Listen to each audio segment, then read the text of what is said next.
अतिशय आनंदाची बाब झालेली आहे की बीड जिल्ह्याचे पालकमंत्री हे अजितदादा पवार साहेब झालेले आहेत।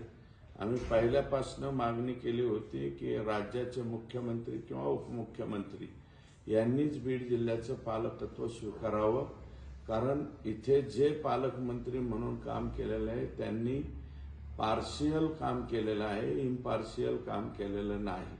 आणि आता आम्हाला खात्री आहे अजितदादांना बीड जिल्हा संपूर्ण माहिती आहे, संपूर्ण राज्य माहिती आहे आणि बीड जिल्ह्यातल्या अगदी जिल्हा परिषद, पंचायत समिती आणि तळागाळातील सगळ्या लोकांची त्यांना माहिती असल्यामुळं ते अतिशय योग्य काम करू शकतील।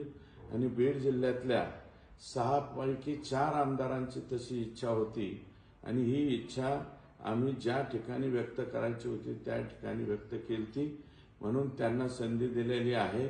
आम्हाला अतिशय आनंद झालेला आहे आणि म्हणून राज्याचे मुख्यमंत्री देवेंद्रजी फडणवीस साहेब, माजी उपमुख्यमंत्री एकनाथजी शिंदे साहेब आणि आम्हाला जे पालकमंत्री दिले ते आदरणीय अजितदादा पवार साहेब यांचं मनापासून अभिनंदन करतो आणि बीड जिल्ह्याच्या वतीने त्यांना शुभेच्छा देतो।